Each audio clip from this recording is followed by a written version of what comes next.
एक बार तथागत गौतम बुद्ध अपने कुछ शिष्यों के साथ एक पहाड़ी में से गुजर रहे थे। बरसात का मौसम था। पूरी पहाड़ी हरे भरे पेड़ पौधों से भरी पड़ी थी। पहाड़ी के नीचे एक नदी अपनी कलकल करती आवाज के साथ बह रही थी। कुल मिलाकर पहाड़ी के आसपास का वातावरण बहुत ही मनमोहक प्रतीत हो रहा था। तभी अचानक गौतम बुद्ध और उनके शिष्यों ने देखा कि सामने से एक इंसान क्रोध भरी अवस्था में पहाड़ी के शिखर की तरफ बढ़ा चला आ रहा है। उसकी आंखें क्रोध से लाल हो रही थी। वह चिल्लाता हुआ आ रहा था, सब नश्वर है, सब झूठ है और सबसे कुरूप है ये जीवन। साथ ही उसकी आंखों से आंसू भी बह रहे थे। तथागत गौतम बुद्ध उस व्यक्ति को देखते ही समझ गए कि यह पहाड़ी के शिखर से कूदकर आत्महत्या करने जा रहा है। इसलिए बुद्ध पहाड़ी के शिखर पर ही खड़े रहे। जैसे ही उस व्यक्ति ने पहाड़ी के शिखर से छलांग लगाने की कोशिश की, बुद्ध ने उस व्यक्ति का हाथ पकड़कर उसे अपनी तरफ खींच लिया। वह व्यक्ति जोर से चिल्लाया, छोड़ो मुझे, छोड़ो, आप होते कौन है मुझे रोकने वाले? मेरे जीवन पर केवल और केवल मेरा अधिकार है। मैं इसके साथ जो चाहूंगा वो करूंगा। बुद्ध ने कहा, नहीं, सिर्फ तुम्हारा नहीं, उस माता का भी अधिकार है जिसने तुम्हें जन्म दिया। उस पिता का भी अधिकार है जिसने तुम्हारा लालन पालन किया। उस गुरु का भी अधिकार है जिसने तुम्हें शिक्षित किया। तुम्हारी पत्नी, तुम्हारे बच्चे, बहुत लंबी श्रृंखला है जिनकी वजह से तुम आज यहाँ हो। उन सब का तुम्हारे जीवन पर अधिकार है। यह सुन उस व्यक्ति का क्रोध थोड़ा सा शांत हुआ। बुद्ध ने उसे एक पत्थर पर बिठाया और कहा, अगले कुछ क्षणों तक लंबी और गहरी सांसें लो और अपनी श्वास पर ध्यान केंद्रित करो। व्यक्ति ने अगले कुछ क्षणों तक आंख बंद कर लंबी और गहरी सांसें ली। फिर बुद्ध ने उसके कंधे पर हाथ रखते हुए कहा, उठो। क्षणिक आवेग था मन का, अब वो शांत हुआ।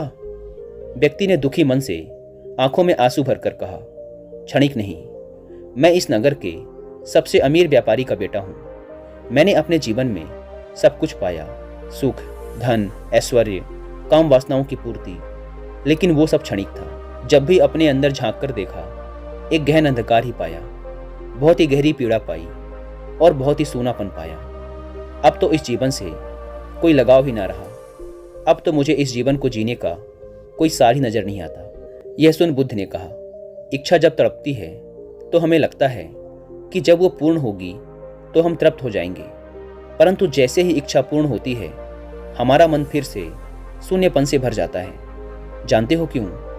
जब इच्छा की कामना थी तो वो हमारे लिए एक स्वप्न था। जब इच्छा पूर्ण हुई तो अंतर्मन समझ गया कि ये भी एक स्वप्न ही है, एक क्षण भी ना पकड़ सके और हाथों से फिसल गया। यह सुन उस व्यक्ति ने बुद्ध से पूछा, तो क्या इस जीवन में कुछ भी अनश्वर नहीं है?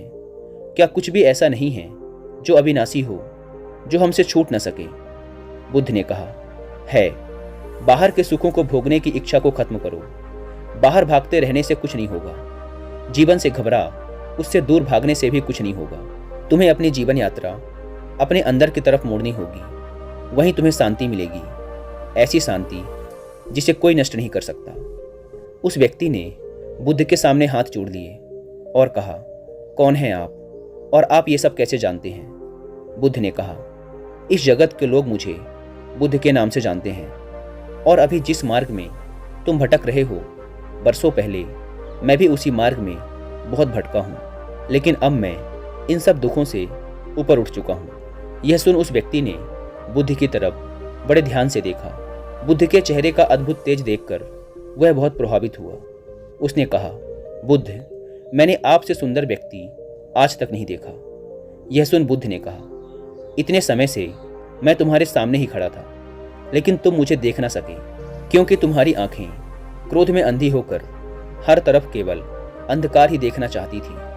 मनुष्य अपने मन में जैसी चाहे वैसी दुनिया बना सकता है और देख सकता है। व्यक्ति ने कहा, सत्य कहा आपने, आप महात्मा हैं, लेकिन मैं दुखी हूं अपने अंतर मन से। मेरा नाम यश है। एक धनी व्यापारी घराने में मेरा जन्म हुआ। जीवन में किसी भी चीज की कोई कमी नहीं थी।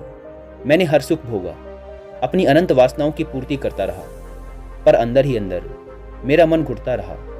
मैं अंदर से और नीरस होता रहा। अब तो जीवन के प्रति कोई लगाव ही शेष नहीं रह गया। मैं क्या करूं?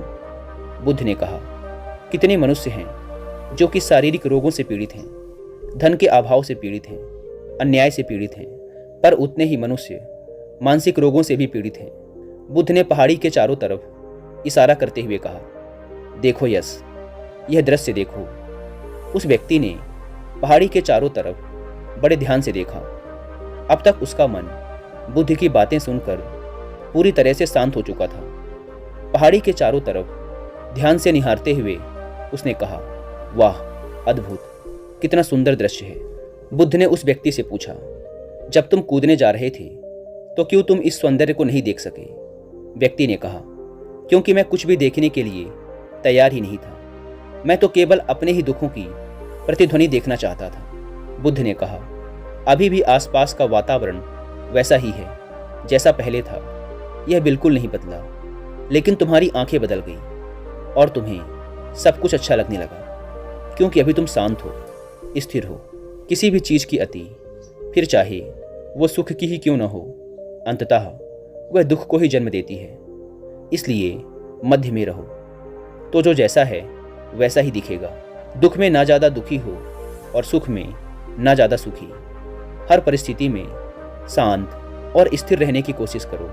अगर मेरे बताए इस मार्ग पर चलोगे तो परम शांति पाओगे। बुद्ध के मुंह से ऐसी बातें सुन वह इंसान बुद्ध के पैर पकड़ लेता है और कहता है, क्या आप मुझे अपना अनुयायी बनाएंगे? बुद्ध ने कहा, तुम इस नगर के सबसे अमीर व्यापारी के बेटे हो। तुमने अपना जीवन बहुत ही संपन्नता के साथ जिया है, इसलिए मैं तुम्हें कुछ बातें पहले ही बता दूं। हम भिक्षुओं का जीवन सादगी से जुड़ा है। धरती हमारा बिछौना है और जो भिक्षा में मिले वही हमारा भोजन। व्यक्ति ने कहा, जहां मेरी चेतना का ही अस्तित्व ना बचे, मैं उस तपस्या के लिए भी तैयार हूं। बुद्ध ने कहा, हर वो इंसान जो इस पृथ्वी पर जन्मा है उसे परम ज्ञान पाने का अधिकार है, बस पहला पग उसे उठाना है। व्यक्ति ने हाथ जोड़कर कहा, बुद्ध, मैं तैयार हूं। बुद्ध ने कहा, तुम अपना शीश कटवा सकते हो? व्यक्ति ने कहा, मैं अपना शीश देने के लिए भी तैयार हूं। बुद्ध ने कहा, शीश देने की बात केवल एक प्रतीक मात्र है। शीश देने को वही तैयार होता है जो अपने अहंकार का शीश काट अपने गुरु के चरणों में रख सके। उस व्यक्ति ने बुद्ध के चरणों में अपना सिर रख दिया। बुद्ध ने उसे आशीर्वाद दिया और वह व्यक्ति बुद्ध के शिष्यों के साथ मिल उनके साथ ही आगे बढ़ चला। दोस्तों, गौतम बुद्ध, उनके सिद्धांत और उनकी शिक्षाओं के बारे में और डिटेल से जानने के लिए मैं आपको एक बुक रिकमेंड करूंगा जिसका नाम है बीइंग टू बिकमिंग बुद्धा। आप चाहें तो इस बुक को हिंदी में कुकू एफएम ऐप पर भी सुन सकते हैं। इसके अलावा आप कुकू एफएम पर 2 बुक समरी और भी सुनिए, जिसमें से पहली है बुद्धास ब्रेन और दूसरी बुक समरी है Zen mind beginner's mind. Kuku FM को डाउनलोड करके आप ऐसी ही हजारों बुक्स को ऑडियो फॉर्म में सुन सकते हैं, वो भी मात्र एक बुक से भी कम की कीमत पर। कुकू एफएम, जो कि इंडिया का सबसे बड़ा ऑडियो बुक प्लेटफॉर्म है, उसके एनुअल सब्सक्रिप्शन पर अभी चल रहा है 50% का डिस्काउंट। यानी कि अगर आप डिस्क्रिप्शन या फर्स्ट कमेंट पर दी गई लिंक से इस ऐप को डाउनलोड करके उसमें यूज़ करते हैं कूपन कोड WI50, तो आपको पूरे साल भर के सब्सक्रिप्शन के लिए देने होंगे 399 की बजाय सिर्फ 199 रुपीज़। लेकिन जल्दी कीजिएगा, क्योंकि यह ऑफर सिर्फ पहले 250 यूजर्स को ही मिल पाता है। ऐप को डाउनलोड करने की लिंक भी आपको डिस्क्रिप्शन एंड फर्स्ट कमेंट पर मिल जाएगी।